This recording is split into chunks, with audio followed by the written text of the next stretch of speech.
राम राम भाई। मैं नाम तो बताऊंगा नहीं क्योंकि जो कहने जा रहा हूँ शायद बुरा मान जाए लोग, पर जो मन में आ रहा है भाई कह के रहूँगा। और पूरी सुन के बताना भाई, पूरी ऑडियो, कि सही कह रहा हूँ या गलत। अमन फैसला का मुद्दा चल रहा है, सबको पता है। लोगों में गुस्सा भी है, जस्टिस जस्टिस की आवाज़ भी उठा रहे हैं, जेल करने के लिए भी कह रहे हैं। तो भाई दो तीन बातें पूछना चाहूँगा मैं, खासकर इस गुज्जर समाज से जो ज़्यादा हो रहा है। भाई पहली बात तो ये है कि सुमित गोस्वामी ने अपने अमन फैसला भाई को धमकी दी नेहा की सपोर्ट करने के लिए कि बाउंसर रखता हूँ, ये करता हूँ, घर से उठा लूँगा। खैर फेंकने वाली बातें हैं, सबको पता है, कोई कुछ नहीं करता। 1.5 साल हो गए, अगर उठाना होता तो अब तक उठा लेता। सिर्फ खोखली धमकी दी है, करा कुछ नहीं है। तो भाई एक बात बताओ, सिर्फ धमकी देने के बेस पे किसी के को जेल करा सकते हैं क्या? इस देश में जहाँ रोड पर चलता हुआ भी मारने की, खानदान तक की धमकी दे जाता है। फॉर एग्ज़ाम्पल, मैं कॉलेज में पढ़ रहा हूँ, मुझे मेरे सीनियर टीचर पूरी सुना देता है, तो कोई सीधा साधा लड़का होएगा, वो नॉर्मली वो भूल भाल के अपने घर चला जाएगा। कोई गुजरगर्दी टाइप का होएगा, वो वेट करेगा कॉलेज के बाहर और उसके निकलते ही उसकी अच्छी थारी खातिरदारी करेगा उसकी ढंग से। पर इतना बता दो, कोई गुजर हो या नॉन गुजर हो या जो भी हो, भाई ऐसा कौन है जो इस बात को लेकर पुलिस के पास जाएगा कि भाई इसने मुझे धमकी दी है, अब इस पर केस करो। तो भाई सोनू अभी भाई क्या सोच कर गए थे आप? मैं समझ रहा हूँ दुख था, कुछ करना था, पर भाई ये नहीं करना था। और दूसरी बात, आप कहोगे कि फ्रॉड करा था लड़की ने, उस बेस पे जेल हो। तो भाइयों ज़रा ध्यान से देखो, 6-7 वीडियो हैं जो भी हैं, वो बंदा खुद कह रहा है कि जो पैसे दिए गए हैं उसके कोई प्रूफ नहीं है। अब जो रखवाए थे गिरवी चीज़ें, उन्हें वो कपड़े फाड़ के ड्रामा करके ले गई, और कैश का अब कोई प्रूफ नहीं है। तो भाई पुलिस इसमें कुछ नहीं कर सकती, ये बात वो कह के गया है। ध्यान से सुनो उसकी वीडियोज़ को। कानून काम करता है प्रूफ्स के बेस पे, विश्वास पे नहीं, और पैसे विश्वास पे दिए गए हैं। और तीसरी बात भाई, अगर आपको लग रहा भाई मैं उनकी साइड ले रहा हूँ, तो भाई मैं किसी की साइड नहीं ले रहा। भाई मुझे पता है, उस वीडियो में साफ दिख रहा है कि भाई कितने नीच हैं वो नेहा और सुमित, कि अपनी माँ तक के लिए ऐसी ऐसी बातें कर रही है, टॉयलेट का पानी पी रही है। अरे भाइयों, वो टट्टी भी खा ले तो क्या इस बेस पे जेल करवा दोगे? हाँ भाई, उस वीडियो में साफ नज़र आ रहा है, मैं मान रहा हूँ नीचता कि ये दोनों किसी भी हद तक जा सकते हैं। सुमित अपने गांव वालों तक का सगा नहीं हुआ, किसी और का तो क्या होएगा वो, ठीक नीच है वो। पर इस नीचता पे समाज गाली दे सकता है, दंड दे सकता समाज, पर जेल नहीं हो सकती इसको इस नीचता के बेस पे।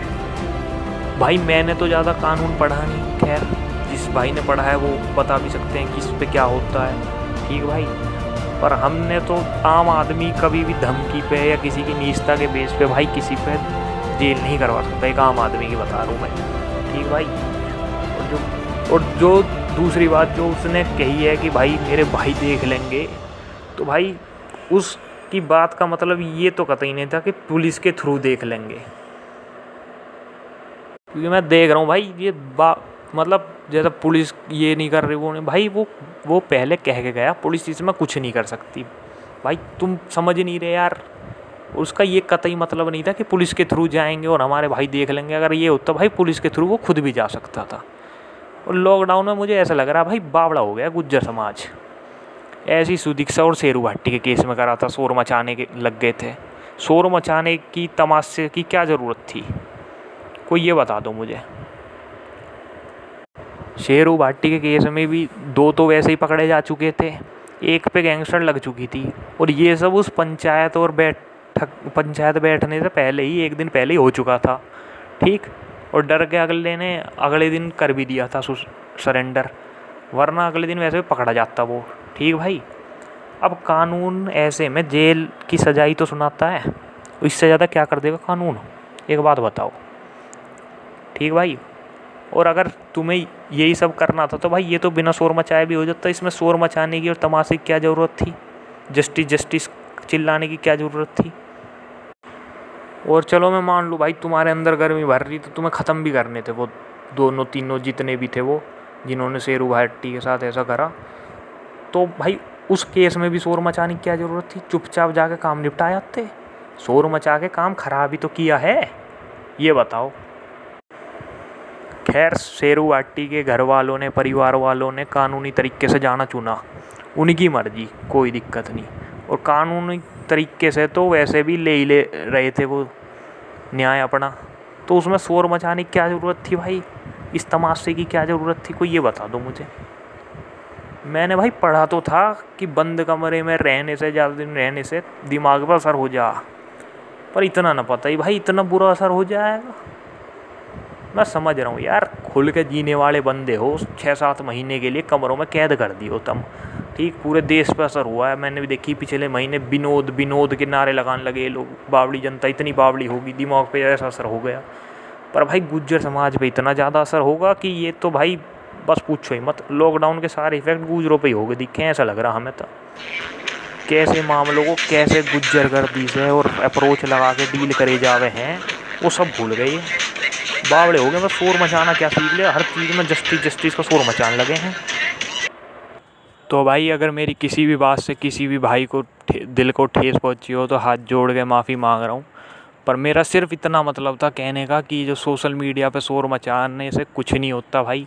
अगर सोशल मीडिया पे शोर मचाने से इंसाफ मिले करते ना भाई, तो सुंदर दुजाने और धन सिंह कोतवाल और पपला गुजर जैसे जन्म नहीं लेते। और जितने चंबल में बागी जन्म है ना गुज्जर, उतने डाकू और बागी जन्मते नहीं वो। सोशल मीडिया पे तमाशा करने से बिग बॉस जीतता जा सके, इंसाफ नहीं मिले करते भाई।